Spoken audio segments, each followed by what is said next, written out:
Puji nama Tuhan. Selamat pagi Bapak Ibu Saudara yang terkasih dalam Tuhan. Shalom. Boleh sekali katakan shalom. Puji nama Tuhan. Saya yakin dan percaya bahwa saya berada di tengah-tengah umat Tuhan yang sungguh-sungguh merindukan Tuhan pagi hari ini. Karena satu hal yang pasti, bahwa Tuhan yang tidak pernah meninggalkan setiap kita.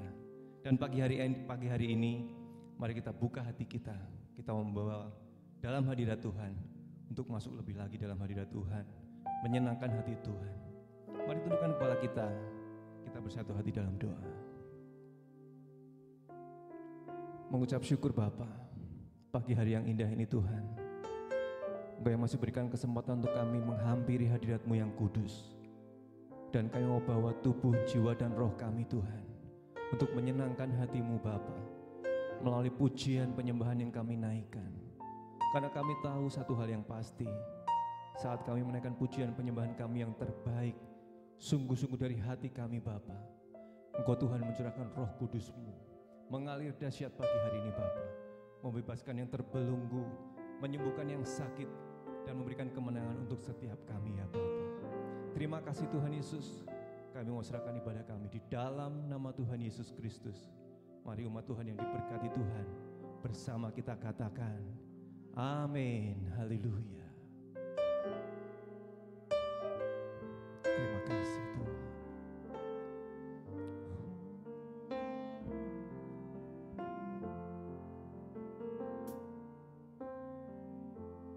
Ujilah aku Tuhan,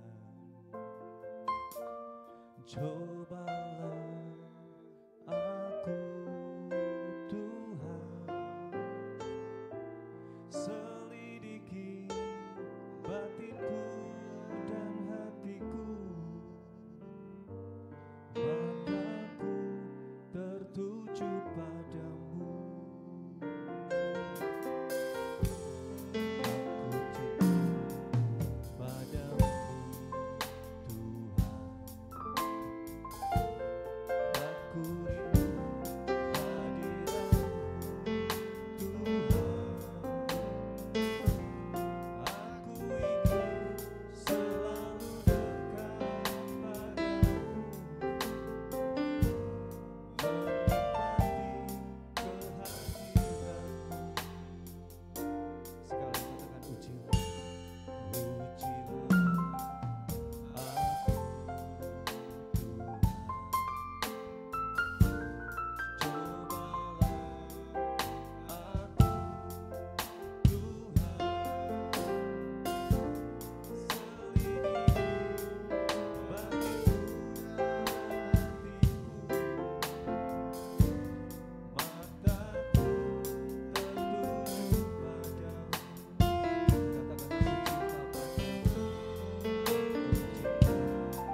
Sembah pagi hari ini. Yes. Biarlah mata kita tertuju hanya kepada Tuhan. Biarlah mata kita tertuju hanya kepada Tuhan. Biarlah mata kita tertuju hanya kepada Tuhan pagi hari ini, Bapak dan Saudara. Bukankah kasih Tuhan yang selalu ada buat saya dan saudara akan terus kita nikmati sepanjang umur hidup kita.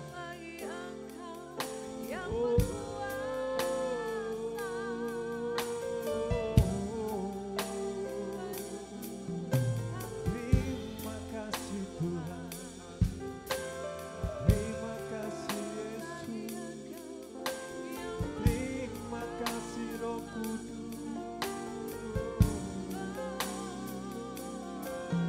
Kami bersembah, tinggikan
Terus nikmati Tuhan, nikmati.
Bagi Rajaku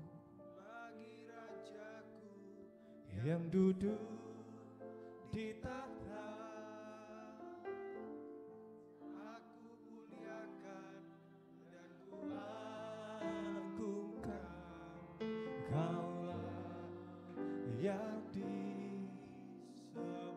Ku nyanyi hosana, ku nyanyi hosana bagi Rajaku yang duduk di tahta.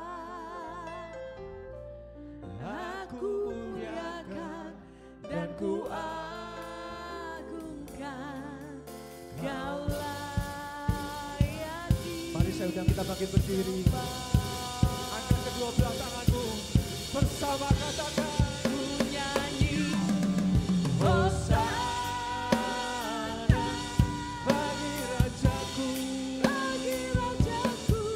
yang duduk di tahta. Aku muliakan dan ku agungkan. Kaulah yang ku nyanyi ho.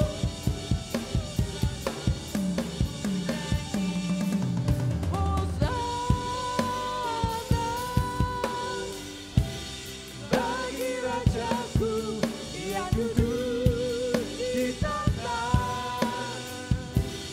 Aku muliakan dan ku agungkan.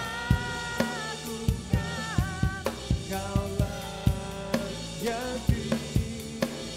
Kaulah yang disembah.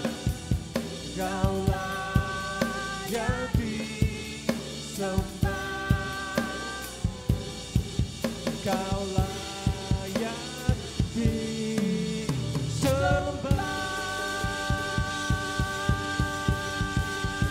Berikan sorak-sorai tepuk tangan yang panjang buat Tuhan. Katakan haleluya, haleluya. Di dalam nama Tuhan Yesus Kristus, mari umat yang bersukacita dan diberkati Tuhan, bersama kita katakan amin, haleluya. Boleh lihat kiri kanan kita, boleh senggol kiri kanan kita, katakan Tuhan Yesus baik buat saya dan saudara. Haleluya.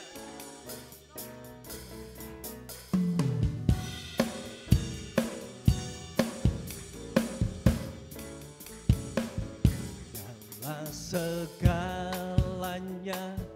Dia bagiku, dalam segalanya besar kecil, korbankan dirinya dan selamatkanku. Dalam segalanya Dia bagiku. Lagi katakan dialah segalanya. Dialah segalanya Dia bagiku. Dialah segalanya besar kecil, Korbankan korbankan dirinya dan dan selamatkanku. Katakan Dialah segalanya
dari batu karang,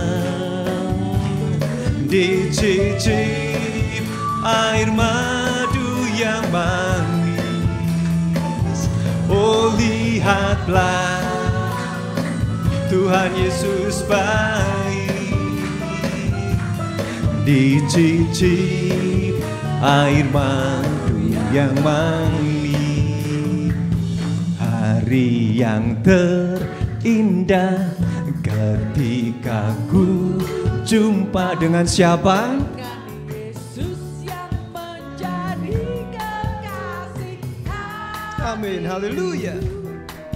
Walau banyak rintangan, jalan yang di hadapan, kasih-Nya kini jadi kuat. Katakan, di hatiku ada cintanya. Oh, Di hatiku ku cinta padanya, ku ingin selalu mendengar suaranya, bertumbuh dalam imanku padanya.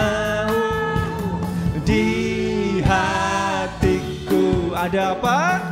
ada cinta. Oh, di hatiku Di hatiku ku cinta padanya, ku ingin selalu mendengar suaranya, bertumbuh dalam imanku padanya. Katakan, di hatiku, di hatiku ada cintanya. Di hatiku, Di hatiku ku cinta padanya. ku ingin selalu mendengar suaranya, bertumbuh dalam imanku padanya. Di hatiku, come on, ada cintanya. Di hatiku dan di hatimu, ku cinta padanya, ku ingin selalu mendengar suaranya, bertumbuh dalam imanku padanya. Lagi katakan, seperti air madu dari batu karang, dicicip air madu yang manis. Oh lihatlah, katakan, Tuhan Yesus baik, dicicip air madu. Katakan, oh lihatlah, oh lihatlah, Tuhan Yesus baik, dicicip air madu yang manis. Oh lihatlah, oh lihatlah, Tuhan Yesus baik, dicicip air madu yang manis.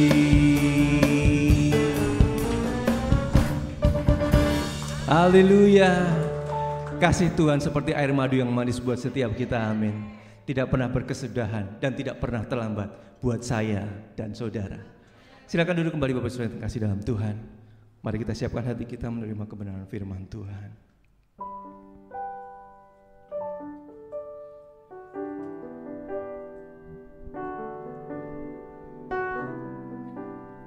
Dengan apa Tuhan kami membalas kasih cintamu buat setiap kami Bapa. Kami mau bersyukur, berterima kasih karena Engkau Tuhan yang baik dan setia buat kami. Dengan apa ku membalas kasih-Mu? yang ku terima darimu. Dengan apa ku membalas cintamu? Oh Yesusku, ku mau selalu bersyukur, selalu bersyukur. Kau Tuhan yang setia, yang selalu menopang. Ku mau selalu bersyukur, selalu bersyukur. Kau Bapakku yang setia. Mari semua Tuhan sendiri katakan. Dengan apa kau membalas kasih Yang ku terima darimu Tuhan. yang ku terima darimu. Dengan apa ku membalas cintamu. Oh Yesusku, Oh Yesusku, bersama katakan, ku mau selalu bersyukur, selalu bersyukur. selalu bersyukur. Kau Tuhan yang setia, Yang selalu menopang. ku mau selalu bersyukur. Selalu bersyukur. Kau Bapakku yang ku mau selalu, selalu bersyukur, selalu bersyukur. Kau Tuhan yang setia, yang selalu menopang. Ku mau selalu bersyukur, selalu bersyukur. Kau Bapakku yang setia. Ku mau selalu, ku mau selalu bersyukur, selalu bersyukur.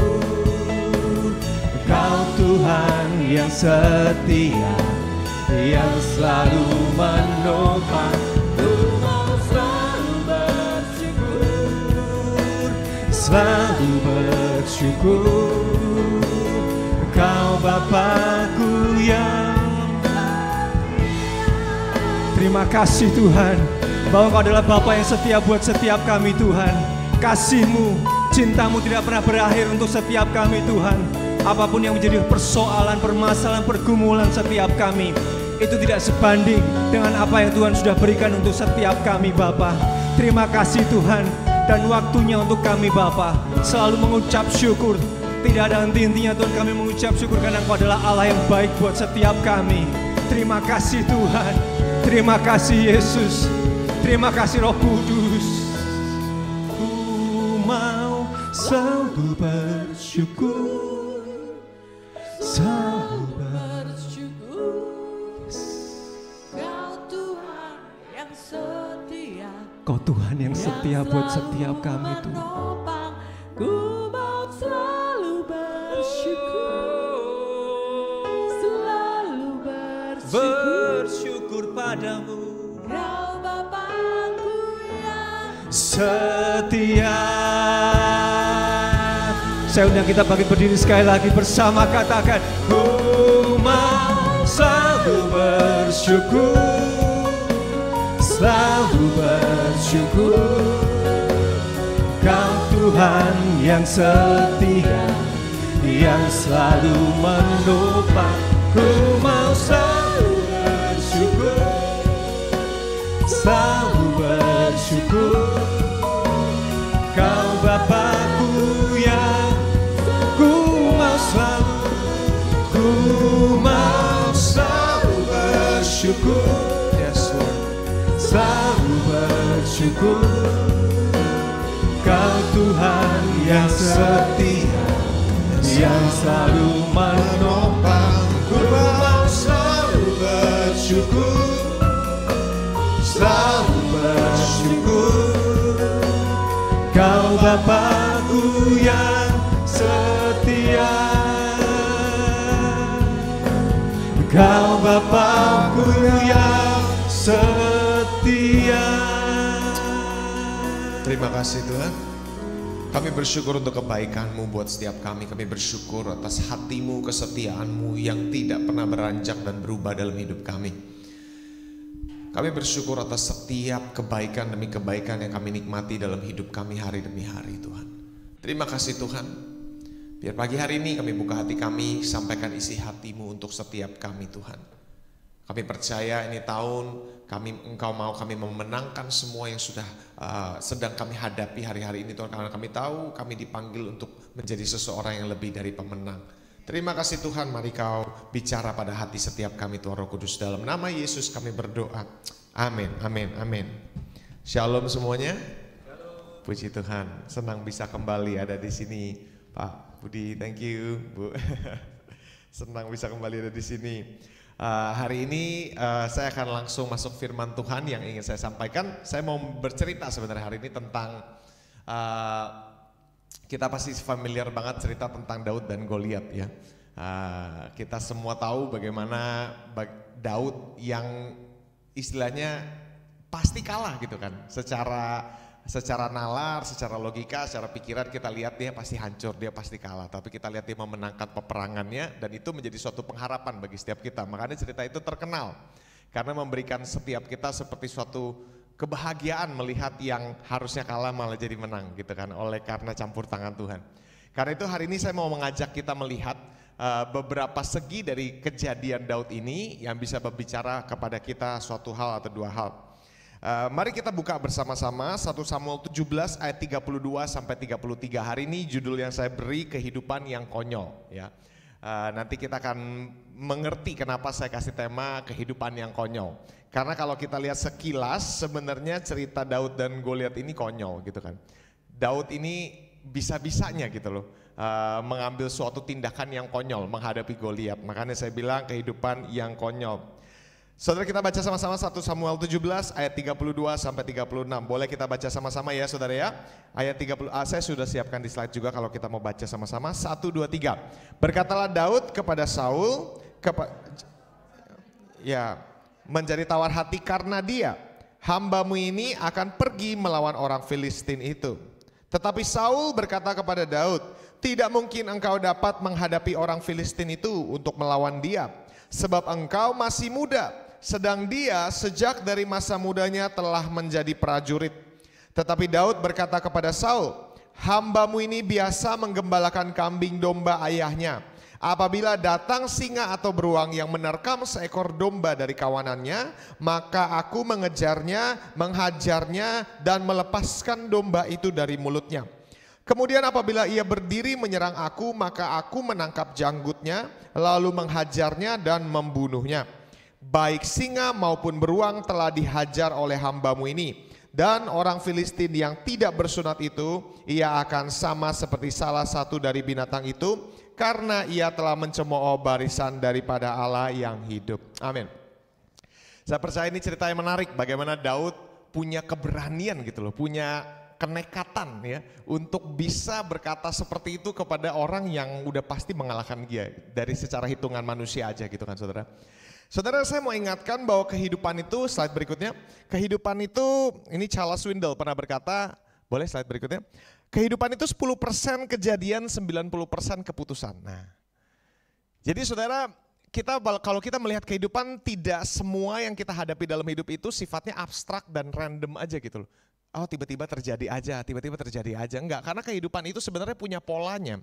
Ya, kalau saya pernah sampaikan bahwa sebenarnya apa yang kita hadapi, apa yang kita temui, itu sebenarnya sangat berkaitan erat dengan pola kehidupan yang kita bangun. Sadarkah bahwa kita ini manusia punya pola hidup, betul ya saudara? Semua manusia yang hidup itu pasti punya polanya, pola kehidupan. Pola itu kebiasaan, gaya hidup, betul ya? Pola kehidupan itu menarik a certain lifestyle. Pola kehidupan itu menarik sebuah kejadian-kejadian tertentu untuk terjadi dalam kehidupan kita. Karena itu saya pernah bilang bahwa sebenarnya kehidupan manusia itu tidak ditarik oleh visinya, tetapi ditarik oleh pola kehidupan yang dia bangun. Percuma kita punya visi yang begitu besar, tetapi kalau pola kehidupan yang kita bangun tidak seperti yang Allah inginkan, maka sehebat apapun visimu hanya akan jadi mimpi kosong belaka. Betul saudara? Pada akhirnya manusia tidak jadi seperti visinya, pada akhirnya manusia itu dibentuk oleh pola kehidupan yang dia bangun. Makanya sebenarnya Alkitab sering berkata bahwa kita harus, kalau Paulus pernah berkata begini, do not be conformed by the image of this world. Kalau bahasa lain, pattern of this world, pola.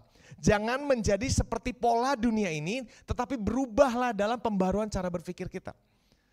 Artinya dunia itu punya satu pola yang dia mau paksakan untuk tercetak dalam kehidupan kita, sementara Tuhan juga punya suatu pola yang dia sudah tetapkan untuk kita ikuti. Kalau mungkin bahasa Alkitabnya kita bisa bilang rancangan. Dia punya rancangan buat setiap kita yang perlu kita ikuti. Pola kehidupan, sama-sama katakan pola kehidupan. Ya, hidup itu 10% kejadian, 90% keputusan. Berarti semua kehidupan itu tidak secara langsung selalu bersifat abstrak. Ya. Ada keputusan yang sebenarnya ambil peranan penting sekali dalam apa yang sedang terjadi dalam kehidupan kita. Ya. Tentu saya bilang kita nggak selalu bisa pilih Goliat kita nggak selalu bisa pilih apa yang terjadi dalam hidup kita, nggak selalu bisa pilih. Tetapi kita selalu bisa pilih respon apa yang kita mau keluarkan dalam menghadapi persoalan tersebut. Ya, dan respon itu kemudian akan menentukan apa yang akan terjadi di kemudian hari, kan kurang lebih seperti itu. Betul ya saudara ya? Jadi kita tidak selalu bisa pilih pergumulan kita, tapi saya percaya akan ada momen di mana kita harus memilih untuk berdiri dan memenangkan pergumulan itu. Tidak terus-menerus ada dan hidup dengan pergumulan itu. Ya, kita tidak selalu bisa pilih badai kita, tetapi kita harus pilih kapan kita mau mulai percaya Tuhan di dalam badai tersebut. Kita tidak selalu bisa pilih tantangan yang kita hadapi, tetapi harus ada momen di mana kita harus memilih untuk berdiri menghadapi tantangan tersebut dan tidak lari. Amin saudara. Anak saya sekarang yang paling gede usia 3 tahun. Yang paling kecil, yang kedua ini baru 3 bulan gitu kan ya. Nah anak saya yang umur 3 tahun ini mau masuk 4 sih, sudah mulai sekolah. Baru tahun ini mulai sekolah sih. Anak saya itu ya semua anak pasti tahu ya kalau kita bawa anak ke sekolah pertama kali, wah itu kan dramanya kayak apa ya, susah banget kan ya, takut gitu kan, nggak mau pergi sekolah, nangis-nangis, pokoknya ada aja dramanya setiap mau pergi sekolah. Seminggu, sekarang sih udah biasa, kalau udah biasa kan enak ya, tapi kan membiasakan dia untuk menghadapi itu kan susah ya saudara. Kalau saya bilang itu susah banget, saya nganterin gitu kan ya. Saya masih ingat 1, 2, 3 hari pertama, seminggu pertama lah, pokoknya saya ngeliatin dari ujung, wah kasihan gitu kan, drama lah, nangis-nangis, jerit-jerit. Terus sampai karena saya lihat 3-4 hari nangis-nangis terus, saya nggak tega, saya bilang ke istri saya, apa dia belum siap kali ya, nanti umur 4 tahun aja deh gitu kan, 4 tahun aja baru mulai sekolah. Terus istri saya bilang begini, jangan, kita ini udah terlanjur, kalau kita bilang ya udah sekarang nggak usah sekolah, berarti kita sedang ngajarin dia suatu nilai hidup bahwa kalau dalam hidup kamu takut, kamu lari aja. Terus mendadak saya pikir, wih gila istri gue bijaksana banget gitu kan. Terus saya pikir, oh iya benar. Tapi sebenarnya pikir-pikir, ya kan kita nggak mau taruh nilai itu kan dalam hidup dia. Bahwa kalau kamu takut, kamu kabur aja dan papa mama akan bantu kamu kabur. Kan bukan itu yang kita mau ajarkan kepada dia. Kita mau ajar kepada dia bahwa kalau kamu menghadapi satu hal yang kamu takuti, kamu hadapi. Akhirnya saya duduk sama dia, saya ajak dia ngomong, Judah, sorry ya, tapi papa yakin, daddy yakin kamu tuh bisa berani sekolah. Karena di dalam kamu ada roh Tuhan yang kuat, yang berani menghadapi apapun dalam hidup. Terus dia bilang, oh di dalam diri Judah ada robot ya, strong gitu. Tapi intinya dia akhirnya bisa sekolah gitu kan ya. Tapi saudara, seringkali dalam hidup kita kan, kita menghadapi sesuatu kita gak mau lari. Tapi tanpa sadar kalau itu yang sudah biasa kita lakukan, ya itu menjadi suatu pola dalam hidup saya. Makanya saya bilang kita pola. Kalau kita udah terbiasa menghadapi sesuatu yang kita takutkan lalu kita lari, ya itu terus yang akan menjadi suatu nilai hidupmu. Ya itu nilai kehidupan seorang loser gitu kan ya. Nah, tapi saya percaya sebagai orang Kristen itu bukan DNA kita. Karena walaupun mungkin dulu kamu adalah seorang pengecut, mungkin. Tetapi sadari bahwa ketika kamu lahir baru, kamu terima Tuhan Yesus sebagai juru selamat, di dalam diri kita ada roh yang baru. Dan roh yang baru itu memampukan kita untuk menghidupi suatu kehidupan yang baru. Kehidupan yang baru artinya kamu bisa mengambil suatu keputusan-keputusan yang dulunya tidak mungkin kamu ambil tanpa Tuhan. Amin saudara. Ya, jadi sekali lagi saudara, saya mau ingatkan kita bahwa setiap pergumulan yang Anda hadapi ada hari ini, itu bukan ada untuk menghancurkan kamu. Tapi justru sebaliknya, semua pergumulan yang kita hadapi ada untuk kita menangkan. Bilang kanan kiri, kamu lebih dari pemenang. Lebih dari pemenang. Nah, saya mau ajak kita melihat ke peristiwa Daud melawan Goliat ini. Karena saya percaya di tahun ini tentu setiap tahun pasti ada Goliat-Goliatnya tertentu yang harus kita menangkan. Amin saudara. Mungkin ini masih pesan-pesan awal tahun karena masih Februari gitu kan ya. Jadi izinkan saya sampaikan satu bekal untuk kita menghadapi tahun ini saudara. Ya, saudara, ketika kita melihat kejadian Goliat, Daud melawan Goliat, maka kita akan melihat suatu keputusan konyol yang dibuat oleh Daud. Kalau di mata dunia, betul ya? Konyol bagi seorang gembala mau menghadapi seorang petarung yang sudah dari kecil bertarung. Lalu badannya aja lebih besar, pedangnya aja besar sekali. Sedangkan Daud biasa hanya menggembalakan.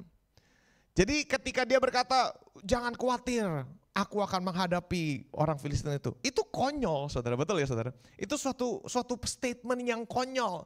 Tapi saudara ingat, saya mengingatkan kita bahwa ketika kamu berkata ya mengikut Kristus, kamu sebenarnya sedang berkata ya untuk menghidupi suatu kehidupan yang konyol bagi dunia. Amin saudara. Bilang kanan kiri, ayo hidup konyol. Nah gitu kan saudara. Kehidupan yang konyol. Nah bagaimana, apa yang dibutuhkan untuk menghidupi suatu kehidupan yang konyol? Ada 3 poin yang saya mau sampaikan, slide berikutnya. Yang pertama, untuk kita bisa menghidupi suatu kehidupan yang konyol, kita harus berani memilih tahun ini keberanian di atas kekhawatiran. Keberanian, sekali lagi katakan sama-sama, keberanian, baca sama-sama 1, 2, 3. Keberanian di atas kekhawatiran. Saudara jangan bilang bahwa keadaan yang dialami Daud itu tidak menyeramkan. Itu menyeramkan, buat Daud juga menyeramkan. Saudara jangan pikir Daud ngomong gitu karena dia masih bocah, nggak mikir. Tapi Daud tuh tahu betul situasi yang dihadapi saudara. Jangan bilang bahwa itu tidak menakutkan bagi Daud, itu menakutkan. Jangan bilang bahwa itu situasi yang biasa aja bagi Daud, tidak, itu cukup menegangkan. Ya. Kalau Anda nonton film juga kan menegangkan gitu kan. Ya kalau Anda lihat, waktu itu saya dulu pernah nonton film Daud lawan Goliat gitu kan. Ketika Daud menghadapi Goliat, dia turun ke medan perang. Suara backgroundnya musik tentang The Lord is my shepherd, Tuhan adalah gembalaku. Itu kan keren ya. Tapi kan secara realita gak gitu saudara. Secara realita ketika Daud maju ke medan perang gak ada background musik saudara. Secara realita ketika dia menghadapi Goliat, dia deg-degan saudara. Mati gak gue, saya yakin dia hadapin itu saudara. Jadi itu situasi yang menegangkan even buat Daud. Saudara ketika Anda hari ini sedang menghadapi pergumulan kita atau suatu Goliat yang menghadang di hadapan Anda, pasti menegangkan, pasti menakutkan. Tapi kita melihat bahwa Daud berkata apa? Slide berikutnya, saya taruh ayat gak ya? Saya lupa. Nah slide berikutnya. 1 Samuel 17 ayat 32 tadi berkata apa? Daud bilang kepada Saul, jangan seorang menjadi tawar hati. Jangan khawatir, atau dalam bahasa Inggrisnya don't worry. Gitu kan. Kok bisa-bisanya seseorang yang menghadapi keadaan yang menakutkan bisa bilang jangan takut. Padahal dia sendiri mungkin deg-degan gitu kan. Kalau saudara, saya yakin sekali bahwa Daud memang menghadapi situasi yang menegangkan. Tetapi Daud berani berkata jangan khawatir. Karena Daud tahu persis bahwa khawatir itu pilihan. Khawatir itu keputusan saudara. Tidak ada orang yang bisa paksa kamu khawatir. Kamu yang memilih kamu untuk khawatir. Khawatir itu suatu keputusan yang kita putuskan dalam diri kita. Tapi kenapa kita gak sadar? Karena udah otomatis. Udah biasa mengambil keputusan untuk terus khawatir, makanya ketika khawatir itu datang kita gak sadar. Tapi sadari bahwa khawatir itu suatu perasaan yang bisa kita tolak saudara. Suatu perasaan yang bisa kita kebaskan. Itu bukan perasaan yang bisa dipaksakan oleh siapapun, oleh keadaan apapun saudara. Khawatir itu suatu keputusan. Ya, saudara, Yesus juga sering memerintahkan agar kita tidak khawatir. Kalau memang khawatir itu secara otomatis pasti akan terjadi saudara, maka Yesus gak mungkin kasih perintah kita untuk jangan khawatir. Ya. Yesus bilang jangan khawatir karena dia tahu khawatir itu keputusan. Ya. Artinya gini, bukan artinya kita gak akan pernah khawatir lagi seumur hidup kita, pasti akan ada khawatir tentu, tetapi kita tidak mengizinkan kekhawatiran itu menguasai hati kita, itu yang paling penting. Khawatir itu apa sih slide berikutnya saudara? Khawatir itu adalah sebuah situasi di mana keadaan yang di luar sedang berusaha untuk masuk ke dalam dan menguasai hati kita. Kejadiannya kan di luar, saudara. Kejadiannya kan eksternal. Tapi khawatir itu ketika kejadian yang eksternal sedang berusaha mendobrak masuk ke dalam hati kita. Lalu kemudian menguasai hati kita. Tentu kita tahu ketika kehidupan dikuasai oleh kekhawatiran, kita tahu kehidupan itu seperti apa. Ketakutan, ya kan? Tidak bisa punya pengharapan, kehilangan damai sejahtera, orangnya jadi marah-marah terus, orangnya jadi negatif gitu kan ya. Kenapa? Karena itu berarti kekhawatiran sudah berhasil menguasai hati orang tersebut. Maka ketika dikuasai oleh kekhawatiran, semua keputusan yang dia ambil kemudian itu bukan lagi didorong oleh kehendak Roh Kudus, tetapi didorong oleh rasa ketakutan. Dan bukan itu kehidupan yang Tuhan mau, saudara.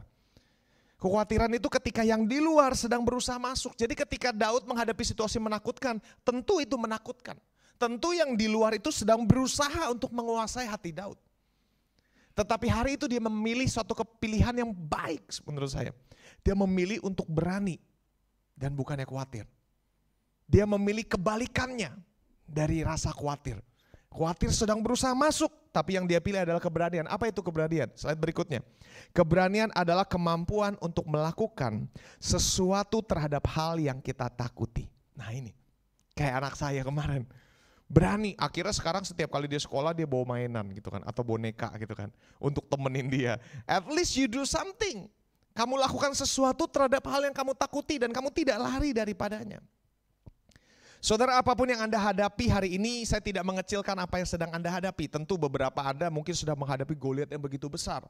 Tetapi bagi Daud hari itu Goliat yang dihadapi is real, nyata. Buat orang lain mungkin orang lain bisa anggap remeh Goliat yang Anda sedang hadapi. Tetapi saudara, Anda dan saya, Anda masing-masing pribadi pasti tahu seberapa mengerikannya.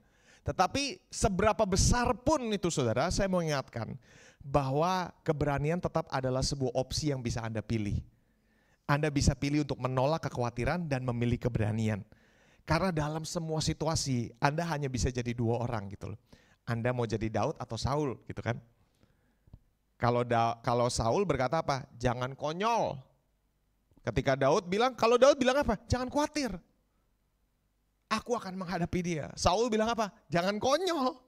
Ya kan dalam hidup Anda cuma bisa punya dua respon ketika Anda menghadapi suatu hal yang Tuhan mau Anda kerjakan, Tuhan mau Anda menangkan. Hanya ada dua reaksi dalam hidup kita. Jangan khawatir, kalau Tuhan suruh gue bisa gitu kan. Atau jangan konyol deh, ini aja udah susah gitu kan. Selalu akan ada suatu keputusan seperti itu saudara.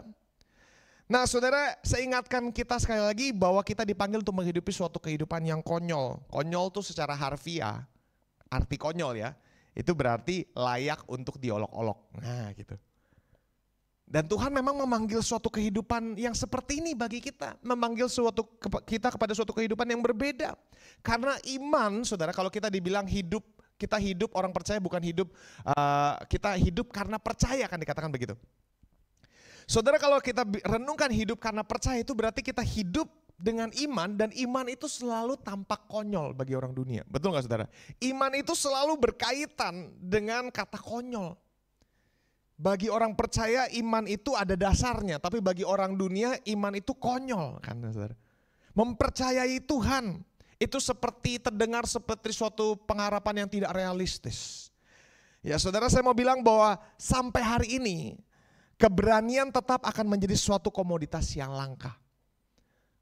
Menghidupi suatu kehidupan dengan pengharapan di masa sekarang itu sangat jarang dan langka Anda temukan. Justru itulah saudara, saya ingatkan, Tuhan memanggil kita untuk hidup berbeda seperti itu saudara. Di saat semua orang khawatir, kita orang Kristen bisa percaya. Bukan karena kita percaya harapan iman-iman kosong, bukan. Tetapi karena kita percaya betul apa yang telah dikerjakan Kristus di kayu salib, cukup untuk saya memenangkan semua pergumulan saya dalam kehidupan saya sekarang. Jadi pengharapan saya bukan pengharapan yang kosong yang didasarkan pada sebuah semoga gitu kan. Iman kita tuh bukan iman semoga Tuhan berbuat sesuatu. Kan Tuhan ajarkan kita bagaimana kita berdoa. Kalau kamu berdoa, berdoalah gini kan, dibilang begini. Bapa sudah tahu sebelum kamu minta, karena itu berdoalah. Betul kan? Kalau orang dunia berdoa seakan-akan Tuhannya tidak tahu apa yang dia perlukan.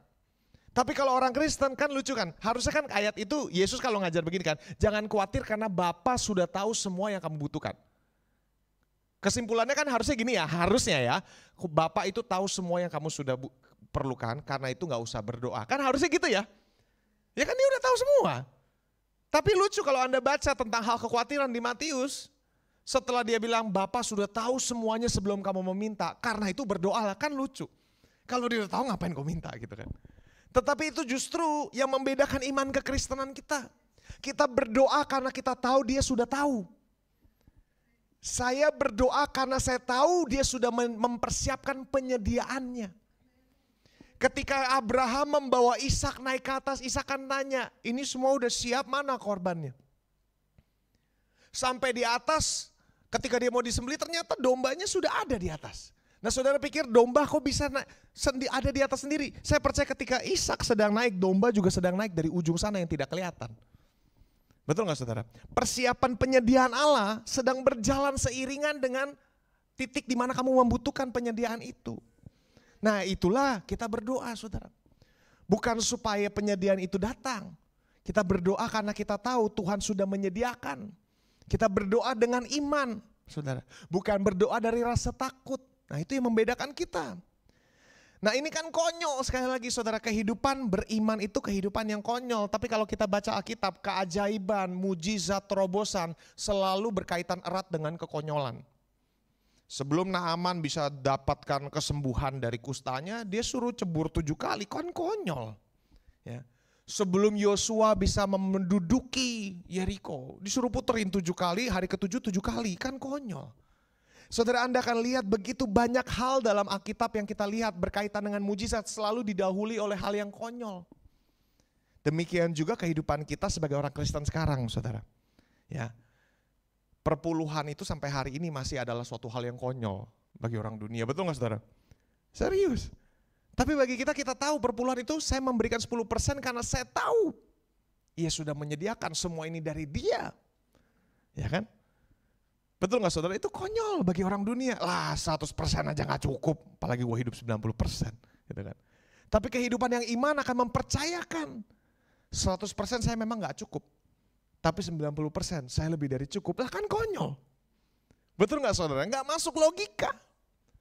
Anda renungkan lagi semua tentang berdoa. Kenapa kita orang Kristen berdoa? Kan konyol, menghabiskan waktu, tidak produktif. Ngapain lu diam di kamar setengah jam gitu kan, berdoa, gak ada gunanya. Bagi orang dunia itu konyol. Baca Alkitab itu konyol. Ya coba Anda renungkan, ketika Tuhan suruh kita mengampuni itu konyol. Jangan membalas ketika orang tampar pipi kanan kasih pipi kiri, itu konyol.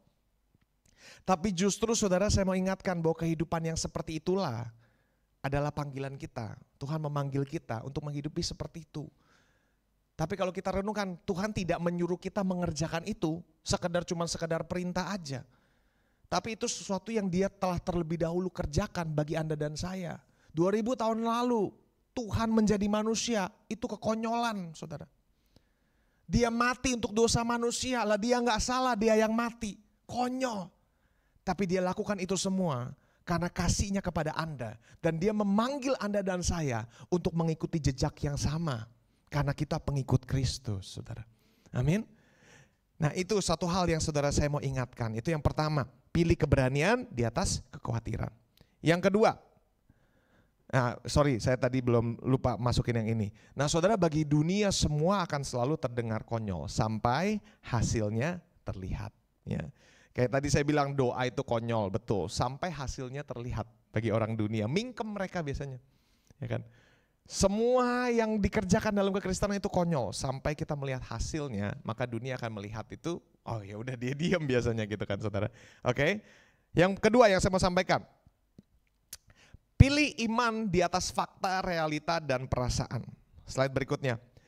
Daud berkata kepada Saul, janganlah seorang menjadi tawar hati karena dia, hambamu ini akan pergi melawan orang Filistin itu. Tetapi Saul berkata kepada Daud, tidak mungkin kau dapat menghadapi orang Filistin itu untuk melawan dia. Sebab engkau masih muda, sedang dia sejak dari masa mudanya telah menjadi seorang prajurit. Nah saudara, kalau Anda baca ayat ini, saya tanya nih, Secara netral, senetral-netralnya Anda. Jangan jawab ini karena Anda sudah tahu jawaban Alkitabnya ya.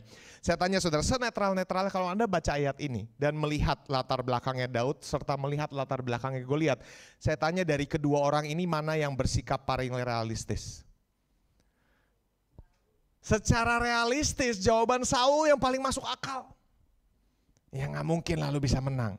Kalau dari dua ini kita melihat bahwa Daud ini idealis gitu kan. Sementara Saul ini realistis. Saya tanya, Saul salah gak sih saudara? Sebenarnya dia gak salah loh. Semua statement dia mengandung kebenaran. Perkataan Daud ini perkataan yang didasari iman gitu kan ya. Bagi orang dunia iman itu gak bisa dimasukkan hitungan kan gitu kan. Kalau mau hitung di atas kertas ya lu lihat jawabannya Saul paling masuk akal. Jawabannya Saul yang paling benar. Paling realistis. Jadi secara kebenaran Saul tidak salah. Secara fakta dia benar. Tapi saudara saya ingatkan, 2 Korintus 5 ayat 7 pernah berkata seperti ini, slide berikutnya. Sebab hidup kita adalah hidup karena percaya, bukan karena melihat. Ini yang Saul nggak tahu gitu kan. Berbedanya ini yang Daud selalu hidupi. Dia sudah biasa melawan beruang, melawan singa, tapi dia melihat bagaimana Tuhan menyertai hidup dia. Dia lihat bagaimana Tuhan selalu turut campur dalam peperangan yang dia hadapi. Dari situ dia mengambil kesimpulan, saya bisa percaya kepada dia yang selama ini menyertai saya.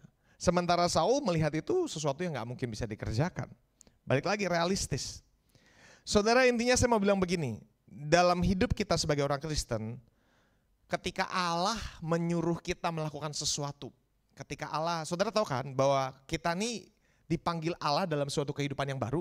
Ketika Anda diampuni dosamu, Anda dijadikan manusia baru, Anda tidak setelah diampuni terus kemudian terserah mau hidup seperti apapun yang kamu mau. Karena bukan itu rancangan Allah. Setelah kamu ditebus, setelah kamu dibayar lunas, setelah dosamu dihapus, kemudian kamu sekarang dipanggil untuk menghidupi suatu kehidupan yang baru. Artinya kalau dulu kamu menjadi budak daripada hawa nafsumu, daripada dagingmu, sekarang ketika kamu dimerdekakan, kamu bukan jadi orang bebas yang bebas ngerjain apapun yang kamu mau loh saudara. Kamu tetap jadi budak, hanya beda tuan sekarang.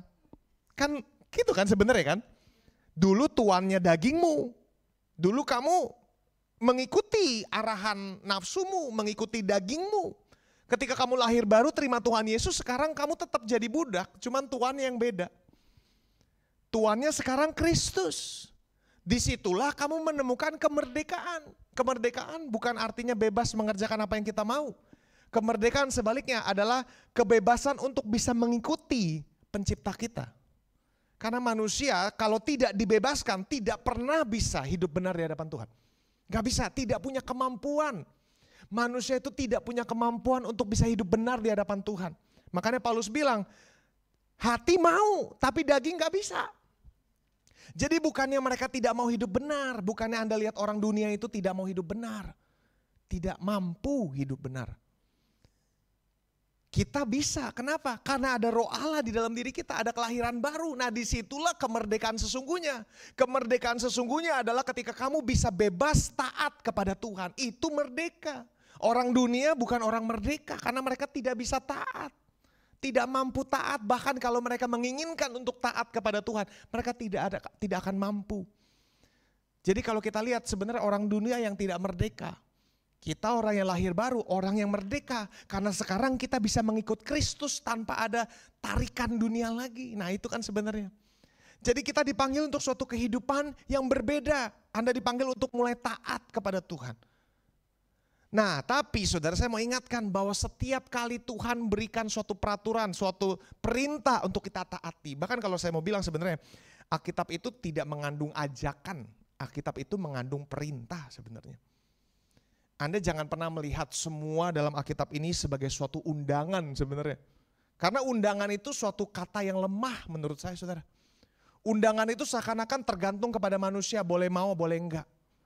Tapi Alkitab itu sebenarnya bukan berisi undangan untuk mengikut Tuhan, tapi perintah untuk mengikut Tuhan. Di dalamnya ada suatu ketegasan siapa yang berdaulat. Di dalamnya ada suatu ketegasan bahwa kalau kamu tidak ikuti, kamu yang menderita sendiri. Kalau undangan kan ya mau-mau gitu kan. Makanya menurut saya perkataan undangan itu perlu kita jauhi. Karena kita tidak melihat kekristenan sebagai suatu undangan, tapi suatu perintah. Dia sudah bayar harga yang begitu mahal, sekarang perintahnya adalah percaya kepada dia, ikuti dia. Nah tapi saudara saya mau bilang sekali lagi, ketika kita diberikan suatu set of rules yang Tuhan mau kita hidupi, selalu akan ada suatu alasan dalam diri kita yang berkata belum saatnya, asik gitu. Nanti deh, ayo melayani, tar deh, gitu kan. Ayo berdoa, nanti deh. Akan selalu ada alasan yang kelihatannya baik. Saudara buka Pengkhotbah 11 ayat 4, saya sudah taruh di sini. Siapa senantiasa memperhatikan angin tidak akan menabur. Siapa senantiasa melihat awan tidak akan menuai, gitu kan. Jadi artinya apa? Orang yang selalu menunggu kesempatan semuanya baik baru saya kerjakan, gak akan pernah mengerjakan hal itu. Saya akan mulai berdoa ketika semuanya udah mulai ada waktu, gak bakal ada waktu. Saya akan mulai melayani nanti ketika kerjaan udah gak terlalu sibuk. Saya bisa pelayanan, gak akan pernah ada waktu, saudara. Kalau Anda menunggu semuanya sempurna, semuanya keadaannya baik, saudara gak akan pernah ada. Justru itulah saudara ketika Tuhan memanggil, memerintahkan kita untuk menghidupi suatu kehidupan dengan iman, artinya sekalipun keadaan belum benar, kita tetap mau ikut Tuhan. Kita tidak menantikan semuanya baik dulu, kita soalnya gini, saudara, seolah-olah Tuhan berhutang sesuatu kepada kita baru kita mau mengerjakan sesuatu. Tuhan lakuin ini dulu baru gue ikut lu, gak begitu saudara. Kalau sebenarnya memang sudah sih, dia sudah melakukan itu terlebih dahulu 2000 tahun lalu di kayu salib. Jadi bukan Tuhan yang berhutang kepada kita, kita yang berhutang kepada Tuhan sebenarnya kan. Jadi ketika dia memanggil kita, ya sudah ikut. Dia sudah bayar harga hidupmu, hidupmu sudah ditebus, sudah dibayar saudara. Jadi kalau kita menunggu semuanya baik, keadaan sempurna, kita tidak akan pernah bisa memulai kehidupan yang taat kepada Tuhan, gak akan pernah bisa.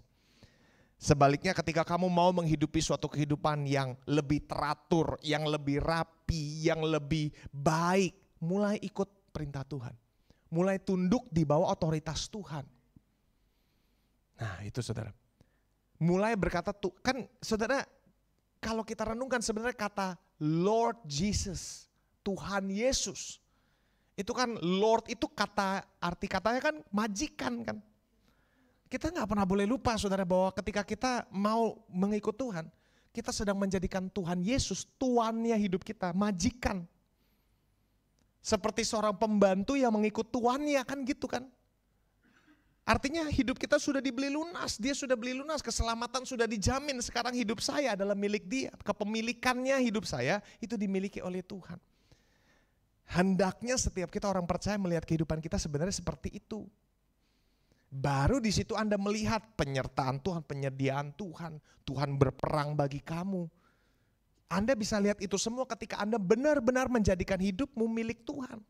Maka dia yang akan berperang karena kamu miliknya. Tapi kalau kamu milikmu sendiri ya susah. Ya kan?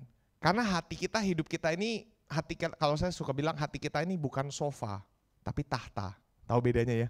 Kalau tahta yang bisa duduk cuma satu orang. Kalau sofa yang bisa duduk rame-rame. Hidupmu hanya bisa diduduki, diperintah oleh satu orang. Gak bisa rame-rame. Kalau Tuhan Yesus ya berarti Tuhan Yesus. Kalau dirimu, ya udah dirimu dan antek-anteknya gitu kan. Ya itu saudara ya. Jadi pilih iman di atas perasaan. Selalu pilih iman di atas realita, pilih iman di atas fakta. Kalau kita renungkan Daud, ketika dia berkata, iya saya mau maju berperang melawan Goliat. Sebenarnya kalau kita renungkan ini bukan suatu pengharapan yang 0-0 gitu loh sebenarnya. Karena istilah gini, Daud berkata aku mau berperang lawan dia. Kalau kita renungkan sebenarnya ini bukan di atas dasar di atas dasar impian belaka gitu loh saudara. Saya percaya Daud ini juga seseorang yang hebat. Kita tahu bahwa dia ini ahli militer yang hebat. Di Alkitab mencatat seperti itu kan. Jadi saya yakin dia gak akan berperang kalau tidak dia melihat kesempatan untuk menang walaupun kecil. Nah Daud itu berani untuk menghadapi Goliat karena kalau kita renungkan, Daud ini gini, kalau dia berperang hand to hand, dia pasti kalah. Kalau Daud berperang tangan ke tangan, pedang ke pedang, dia pasti kalah. Jangkauannya gak akan pernah nyampe. Jadi dia tahu gue akan berperang lawan dia, tapi nggak pakai permainannya dia gitu kan, kurang lebih seperti itu. Jadi Daud lihat kalau saya bisa pakai ketapel ya, kalau bahasa Indonesia saya lupa, umban-umban gitu kan ya. Nah kalau dia bilang kalau saya pakai jarak jauh saya masih punya kesempatan untuk menang. Karena itulah dia ikut masuk gitu kan. Dia berkata, aku akan berperang. Dia bisa melihat suatu keadaan di mana dia bisa menang sebenarnya. Kalau dia ajak berperang dari jarak jauh. Walaupun mungkin kesempatannya tipis tapi masih ada. Pertanyaan saya saudara, kenapa itu tidak masuk hitungannya Saul? 40 hari 40 malam umat Israel berhadapan dengan Goliat. Kenapa tidak pernah masuk hitungannya Saul sih? Kan masih ada tipis bisa menang kalau jarak jauh. Saya yakin di situ ada yang bisa main umban-umban gitu kan. Ada yang bisa main ketapelan. Kenapa gak pernah masuk hitungannya Saul? Jawabannya satu saudara. Karena Saul dan seluruh tentara Israel selama 40 hari tenggelam dalam rasa takut. Ketika Anda dicengkeram oleh rasa takut, Anda tidak bisa melihat suatu kesempatan yang berbeda. Anda tidak pernah bisa melihat suatu perspektif yang berbeda. Karena rasa takut akan selalu memaksakan pandangannya kepada Anda. Anda dicekokin suatu perspektif di mana Anda tidak mungkin bisa dibuat melihat berbeda, nggak mungkin. Karena Anda ketakutan. Orang yang ketakutan itu punya set of perspektif yang sama. Dan itu yang mau dicekokin rasa takut. Ketika Anda khawatir akan sesuatu, Anda akan selalu melihat suatu image yang sama. Karena itu image dari rasa takut. Gak akan pernah bisa melihat opsi yang lain. Jadi itulah kenapa sebenarnya setiap pagi kita perlu ambil waktu saat teduh. Untuk menenangkan suara-suara kebisingan ketakutan kita. Saudara, karena suara-suara ketakutan kita itu berisik. Karena itu kita perlu saat teduh, saat yang tenang gitu kan. Untuk bisa melihat dari sudut pandang yang berbeda. Sementara kalau kita ngelihat, Daud bisa melihat sudut pandang yang tidak dilihat oleh nggak tahu ratusan atau ribuan pasukan Israel lainnya. Bukankah seringkali itu yang terjadi saudara, ketika Elisa dan Gehasi dikepung, Elisa tidak minta Tuhan bantai musuh-musuh saya, tapi dia bilang bukakan mata Gehasi. Betul saudara ya? Slide berikutnya. Saudara pernah, nah ini tadi saya bilang akan selalu ada alasan untuk pembenaran diri untuk tidak atau belum melakukan yang seharusnya kita lakukan. Slide berikutnya. Ya satu lagi.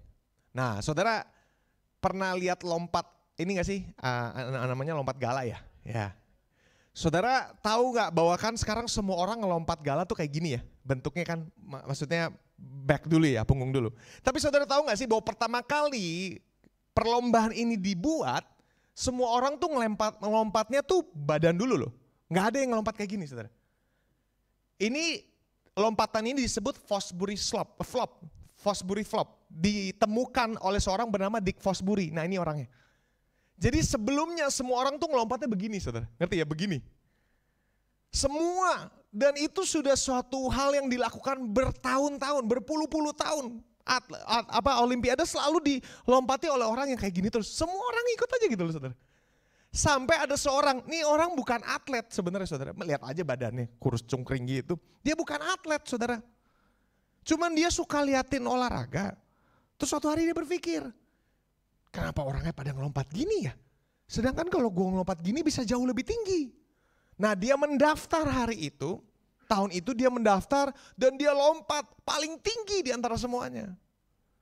Dan sejak itu permainan lompat gala berubah selama-lamanya. Anda gak pernah lihat ada orang lompat begini lagi kan? Semua orang sekarang lompatnya begini gara-gara dia. Saudara. Padahal bertahun-tahun yang sebelumnya semua orang lompatnya kayak gini aja. Makanya saya bilang manusia kan gitu ya, ikutannya aja semua udah begini ya udah begini aja gitu kan. Tapi dia bisa melihat suatu sudut pandang yang berbeda. Dan sejak itu dunia berubah karena dia. Nah saudara saya mau bilang bahwa seringkali yang kita hadapi mungkin sama aja seperti tahun-tahun lalu. Yang hari ini kita hadapi mungkin sama aja begini lagi hidup gue. Saya mau ajak Anda untuk melihat dari sudut pandang yang berbeda sekarang. Coba ambil waktu untuk berdoa sama Tuhan. Tuhan aku menghadapi situasi yang sama seperti tahun lalu. Tapi tahun ini aku mau menghadapi situasi itu dengan sudut pandang yang berbeda. Bantu aku untuk melihat satu sisi yang belum pernah aku lihat sebelumnya. Selama ini mungkin saya merasa dia yang salah mulu gitu kan. Saya merasa selama ini dia yang harus berubah. Tuhan tahun ini bukakan mataku untuk melihat akar permasalahannya di mana. Tuhan bukakan mataku untuk melihat jangan-jangan saya yang perlu berubah misalnya begitu. Atau apapun yang Anda sedang hadapi. Minta Tuhan untuk bantu Anda melihat dari sudut pandang yang berbeda. Kalau Anda melihat dari sudut pandang yang berbeda, Anda akan melakukan pendekatan yang berbeda. Dan kalau pendekatannya berbeda, maka hasilnya pasti berbeda. Ya kan? Kalau Anda mau hasil yang berbeda, tapi pendekatannya sama seperti tahun-tahun lalu, ya sama aja bodoh. Ya betul nggak saudara? Kalau pendekatannya tidak dirubah, caramu tidak dirubah, hasilnya nggak akan pernah berubah. Kenapa nggak kita coba menghidupi suatu kehidupan yang berbeda tahun ini? Polanya dirubah. Ya, mungkin biasanya nggak pernah berdoa, ayo coba mulai ambil waktu berdoa. Ubah pendekatanmu terhadap situasi yang Anda hadapi mungkin sama seperti tahun lalu. Tapi kalau pendekatannya berbeda, hasilnya berbeda. Amin saudara. Yang terakhir, slide berikutnya. Bagaimana menghidupi suatu kehidupan yang konyol?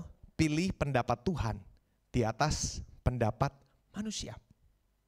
Nih, ini yang paling penting. Slide berikutnya. Berkatalah Daud kepada Saul, jangan seorang menjadi tawar hati. Hambamu ini akan pergi. Tapi Saul berkata apa? Tidak mungkin kau dapat menghadapi orang Filistin itu melawan dia sebab engkau ini masih muda. Kalau bahasa Inggrisnya you're just a boy. Lu cuman bocah gitu kan. You're just a boy, lu cuman bocah. Di mata pasukan, dan saudara sebenarnya kalau Anda renungkan, kemudian kalau Anda baca cerita Daud dan Saul, kemudian Saul iri terus sama Daud gitu kan ya. Anda lihat bahwa Saul tidak pernah bisa mengakui Daud loh. Gak pernah bisa. Semua orang yang melihat Daud berperang dan dipimpin oleh Daud melihat Daud sebagai seorang pahlawan Israel. Saul gak pernah bisa lihat Daud sebagai pahlawan Israel. Saul selalu melihat Daud sebagai pemberontak. Ya kan? Pandangannya berbeda. Bagi Tuhan mungkin Daud adalah a man after my own heart. Gitu kan? Seseorang yang hatinya mengejar hatiku. Tapi bagi Saul dia hanya seorang bocah. Pertanyaannya yang mana yang kita mau dengerin saudara? Suara Tuhan atau suara Saul? Karena dalam hidup kita akan selalu ada suara-suara yang mencoba menjatuhkan kita, saudara. Dan sedihnya saudara, banyak dari kita, slide berikutnya. Menghidupi kehidupan dengan senantiasa berusaha mendapatkan penerimaan dari manusia adalah suatu kesia-siaan. Tapi sedihnya, sejujurnya setiap kita menghidupi kehidupan yang seperti ini. Ya, kalau mau direnungkan sebenarnya kita semua ada dalam jebakan ini. Dan gampang sekali ada di sini saudara. Kita mencari penerimaan manusia. Kita nggak mau ditolak, kita nggak mau dikucilkan. Kita mencari penghargaan dari manusia, kita mencari apresiasi dari manusia.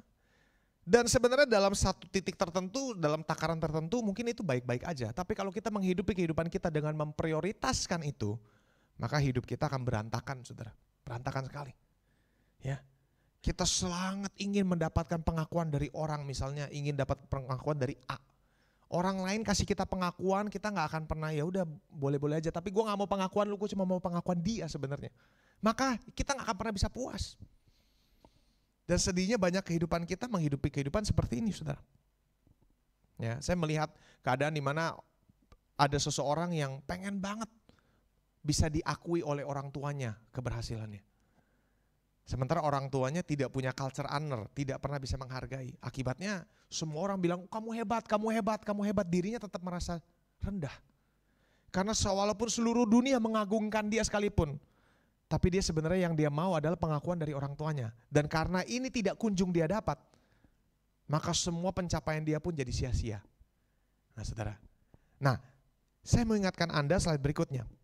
Berhenti mencari pengakuan dari orang-orang atau tempat yang memang tidak memiliki otoritas atau kapasitas untuk mengakui Anda. Ya saya mau bilang, tidak semua orang punya kapasitas untuk mengakui Anda. Bahkan orang yang seharusnya mengakui Anda sekalipun misalnya, belum tentu diberikan otoritas atau kapasitas dari Tuhan untuk mengakui Anda. Karena pada akhirnya promosi saudara, kalau saya ini percaya promosi, apalagi ya terobosan semua itu datangnya dari Tuhan. Walaupun melalui tangan manusia. Ya. Jadi kalau memang dia tidak diberikan kapasitas oleh Tuhan untuk mempromosikan Anda sekuat apapun Anda berusaha untuk menjilat kaki dia, tidak akan pernah dapat Anda promosi. Karena promosi bukan dari dia. Gitu kan. Jangan-jangan memang dia tidak diberikan kapasitas untuk menghargai Anda, tidak diberikan kapasitas untuk mengangkat Anda. Karena itu berhenti mencari pengakuan dia. Ya sudah, tutup mata ke sana. Karena manusia gak akan pernah bisa dipuaskan saudara. Ya. Kalau Daud menghabiskan seumur hidupnya untuk mencari pengakuan Saul, dia gak akan pernah bisa jadi raja seperti dia sekarang.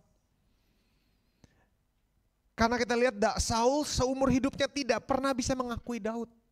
Dan kalau Daud menggantungkan nilai hidup dia kepada hal itu, dia tidak akan bisa jadi seperti yang Tuhan mau. Nah demikian juga hidup kita sekarang. Jangan mencari dan mengejar pengakuan atau penghargaan atau pertolongan dari manusia. Saul tidak, ada alasan satu saudara, kenapa Saul tidak bisa mengakui Daud. Saul tidak akan pernah bisa mengakui Daud karena satu alasan, ia terintimidasi oleh Daud. Kita tidak akan bisa mengakui jika kita merasa terintimidasi. Nah ini buat kita seseorang yang mungkin punya kedudukan, punya posisi. Anda tidak bisa mengakui dan menghargai orang kalau Anda merasa terintimidasi olehnya. Misalnya saya datang, saya bilang, wih tadi WL ini suaranya bagus gitu kan, cakep banget, keren nyanyinya.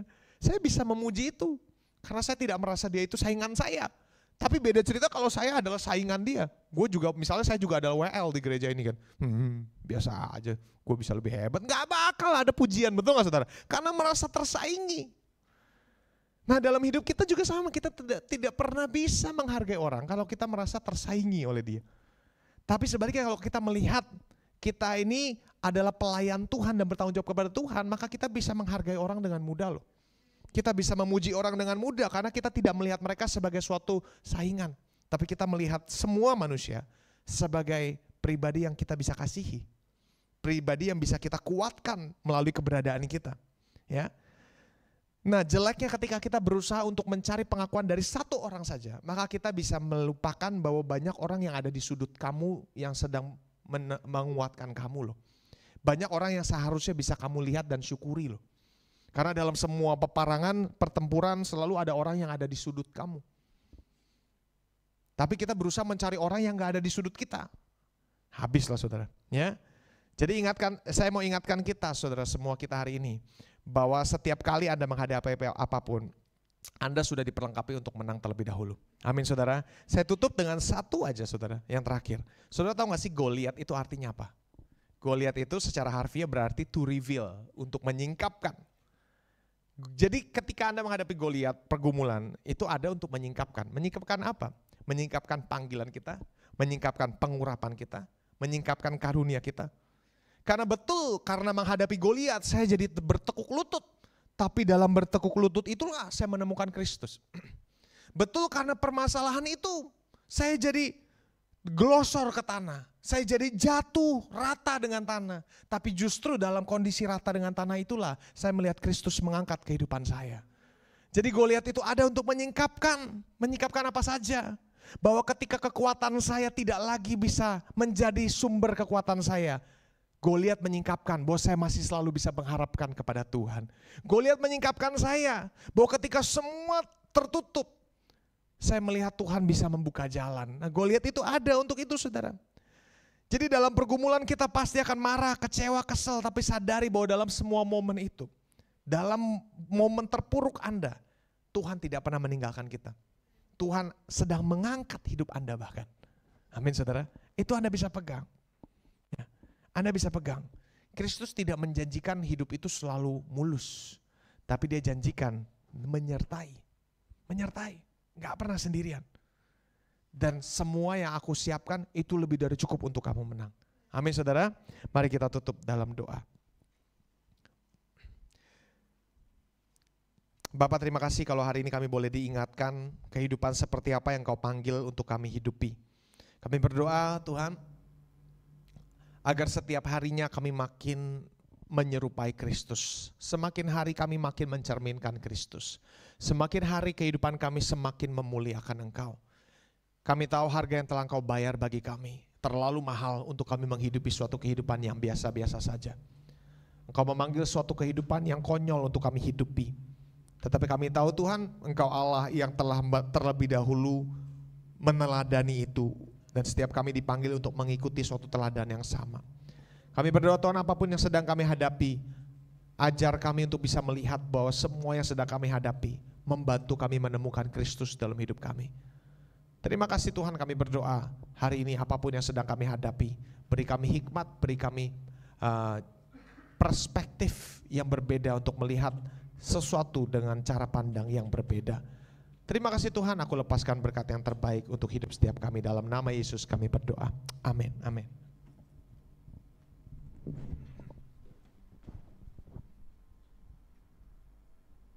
Haleluya, puji Tuhan. Diberkati pagi hari ini. Yang diberi kambingkan tangan dan berikan tepuk tangan meriah bagi Tuhan kita Yesus. Haleluya. Iya, baik, kiranya firman hari ini menolong setiap kita untuk melihat betapa Dia itu Tuhan yang ajaib. Amin. Mari jangan menyerah, tetap percaya.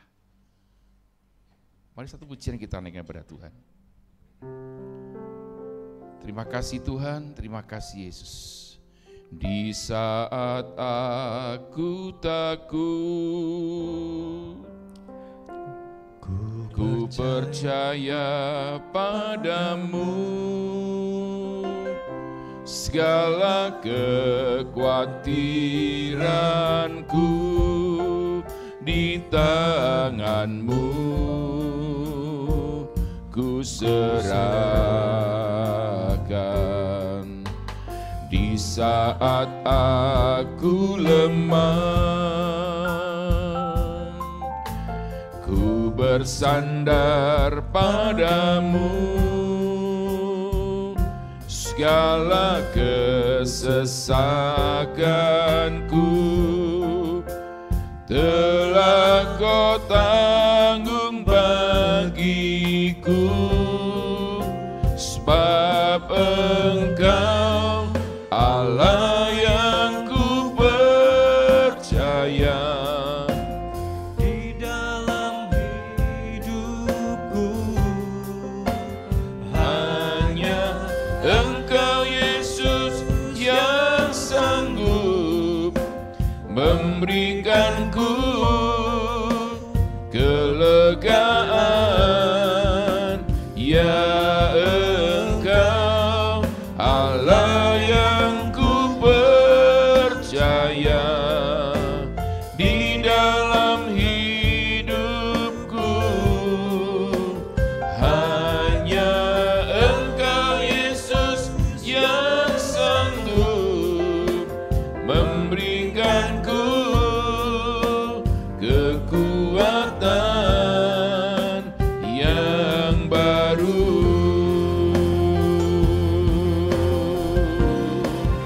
Ya Engkau Allah yang ku percaya.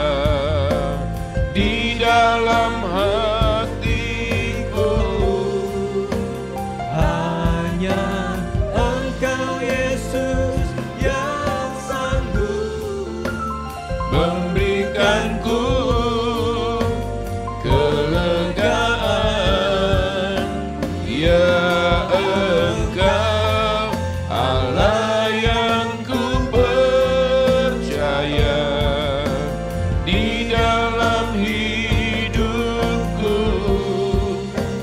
hanya Engkau Yesus yang sanggup memberikanku kekuatan yang baru.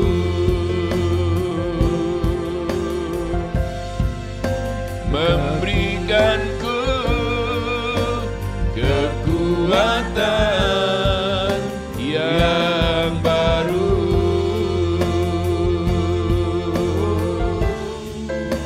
Memberikanku kekuatan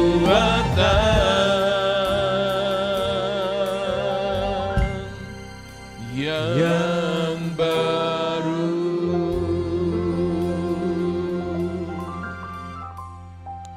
Terima kasih Tuhan untuk pagi hari ini kami mendapat kekuatan yang baru. Engkau sedang mengajar kami laksana anak rajawan yang terbang tinggi, memunggang palikkan di atas awan. Di waktu kami hampir jatuh, tangan kuat daripada Tuhan yang terus menopang atas kehidupan kami. Terima kasih buat pesan firman-Mu pagi hari ini Bapa, yang terus mau kami hidupi dan kami lakukan dalam setiap kehidupan kami. Beri kami kesanggupan untuk melihat hal-hal yang ajaib dengan iman yang Kau taruh dalam hati kami. tambahkan iman kami, tambahkan pengharapan kami, supaya kami boleh melihat pekerjaan-Mu yang besar, yang nyata itu benar-benar nyata. Bukan saja dialami oleh Daud, tetapi oleh setiap kami anak-anak-Mu yang juga memiliki iman seperti Daud punya. Terima kasih Bapa, matakan firman-Mu dalam kehidupan kami. Berkati kembali hamba-Mu, Bapak Christian yang telah menyampaikan isi hati-Mu di tempat ini pagi hari ini. Berkati dalam pelayanannya, berkati dalam pekerjaan dan rumah tangganya. Terima kasih Bapa, sekarang kami rindu untuk mempersembahkan korban persembahan yang terbaik bagi pekerjaan di tempat ini, dan kami mengasihi-Mu. Demi nama Yesus kami berdoa. Amin. Baik, sebentar kita mau persembahan, Bapak Ibu, kita akan menyaksikan pengumuman melalui Warta Gereja. Shalom Jemaat yang dikasihi Tuhan. Kita akan menyaksikan Warta Jemaat Gereja Betani Indonesia Kelapa Gading sepanjang minggu ini.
Terima kasih sudah beribadah bersama kami hari ini.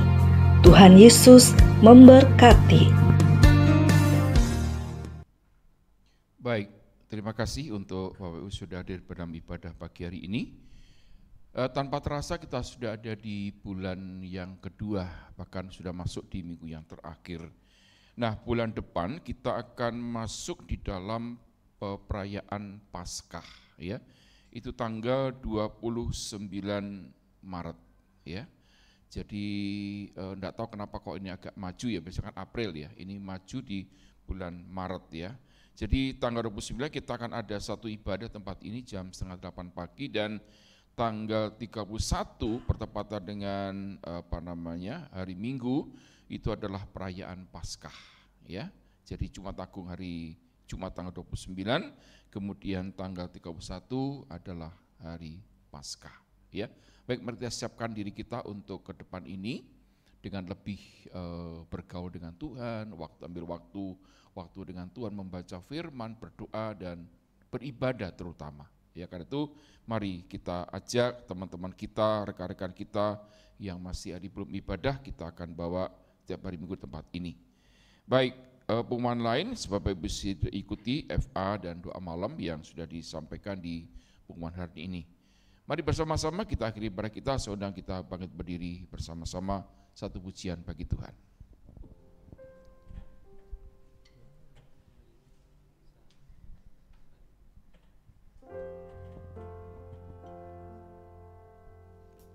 Di saat aku takut,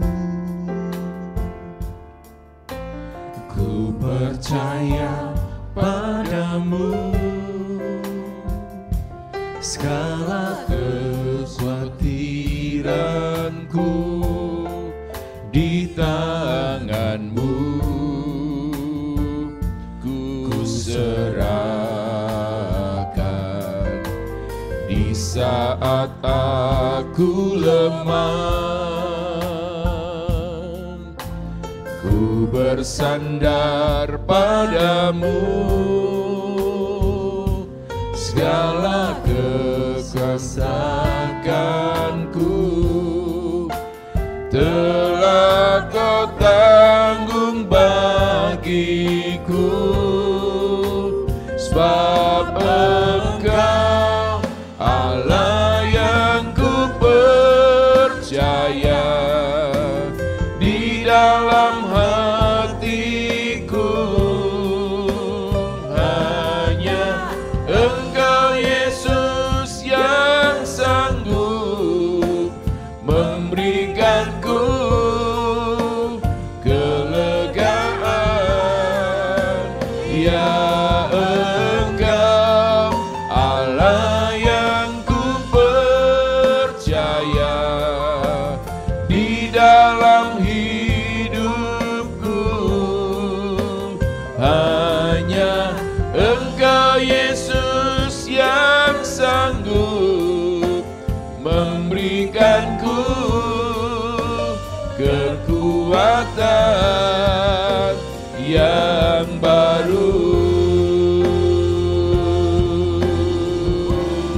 sebab Engkau Allah yang ku percaya di dalam hatiku.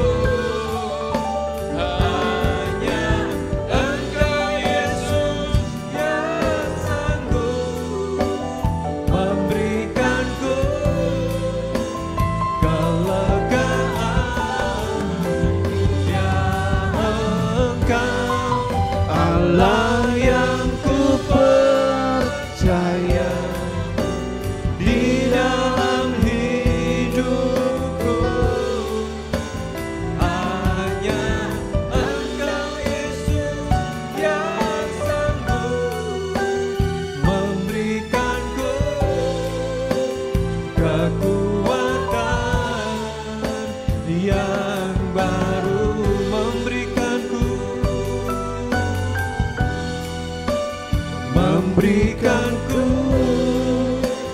kekuatan yang baru.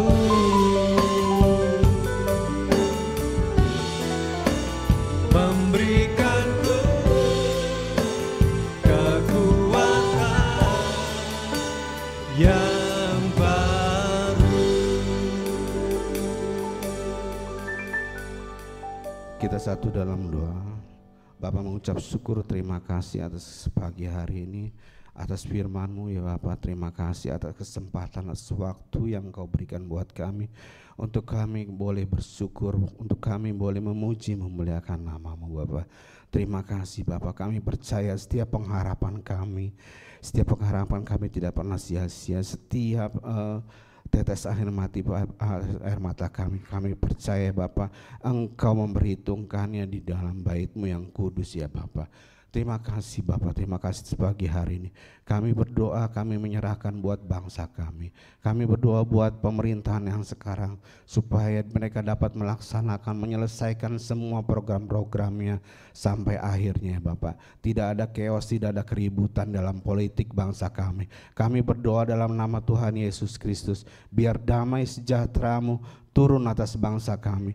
Kami berdoa buat setiap anggota partai politik, setiap pemimpin bangsa kami, kuasai hati dan pikiran mereka, supaya mereka berpikir jauh untuk kemakmuran bangsa kami, supaya mereka berpikir untuk kesejahteraan bangsa kami. Bapa, kami berdoa dalam nama Tuhan Yesus Kristus, setiap hasil bumi, setiap yang dihasilkan oleh bangsa kami digunakan dengan bijaksana untuk kesejahteraan bangsa kami, sehingga pemerataan semuanya menyampai seluruh daerah di dalam bangsa kami ini. Kami serahkan sungguh ke dalam tangan-Mu Tuhan. Tolong bangsa kami, lewatkan, jauhkan dari krisis ekonomi ya Bapa. Tuhan berkati bangsa kami di dalam nama Tuhan Yesus Kristus.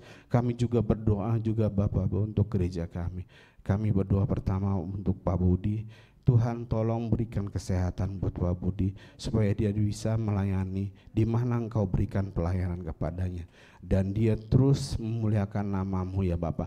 Melalui kehidupannya, melalui pelayanannya, dia selalu ada dalam hati-Mu ya Bapa. Terima kasih, biar hikmat yang baru, penyertaan yang sempurna selalu turun dalam kehidupannya, sehingga dia mengerti apa yang Engkau kehendaki dalam kehidupannya, dalam gereja ini ya Bapa, dan dia melakukannya dengan benar, tepat dan sesuai dengan kehendak-Mu. Hamba berdoa buat keluarganya, buat ibu, anak-anaknya, cucu dan mantunya. Tuhan, biar mereka hidup menyenangkan-Mu, memuliakan nama-Mu selalu ya Bapa. Biar perkenanan-Mu ada dalam keluarga ini Bapa. Terima kasih, kami berdoa juga buat seluruh pelayan yang ada dalam gereja ini. Kami berdoa buat seluruh jemaat yang ada dalam gereja ini. Tuhan tolong, Engkau tahu keadaan kami, juga Engkau tahu setiap kerinduan kami, setiap masalah kami. Tuhan, kami serahkan dalam tangan-Mu. Apapun yang terjadi, kami tetap mengucap syukur, berterima kasih. Tapi kami belajar dari segala sesuatu yang kami lewati, bahwa kami cakap, bahwa kami bisa melaluinya bersama Engkau ya Bapak. Terima kasih, terima kasih, terima kasih. Kami rindu juga mempunyai gedung sendiri Tuhan Yesus. Tuhan, kami serahkan dalam tangan-Mu. Kami percaya waktunya adalah waktu Engkau Tuhan Yesus. Kami berdoa dalam nama Tuhan Yesus, kerinduan kami untuk memiliki gedung ini kami serahkan dalam tangan-Mu. Engkau tahu Tuhan, ada anak sekolah minggu yang perlu ruangan, ada anak tunas yang perlu juga ruangan. Juga kami rindu untuk bisa beribadah di tengah-tengah minggu Bapak. Kami serahkan semua dalam tangan-Mu Tuhan. Ini adalah agenda-Mu, bukan agenda kami. Ini adalah acara-Mu ya Bapa. Biarlah Engkau yang menyertai ya Bapa, di dalam tangan-Mu sendiri ya Bapa. Terima kasih Bapa, terima kasih. Terima kasih atas pagi hari ini. Sebelum kami mengakhirinya, kami minta berkat-Mu. Jemaat Tuhan, bukalah tangan-Mu, bukalah hati-Mu, dan terimalah setiap berkat yang terbaik dari Allah Bapa, anugerah yang terbaik dari Allah Bapa, dan cinta kasih daripada Tuhan Yesus Kristus, serta penyertaan yang sempurna dari Roh Kudus memberkati kita sekarang dan selama-lamanya. Di dalam nama Tuhan Yesus Kristus kami menerima semua. Haleluya. Amin.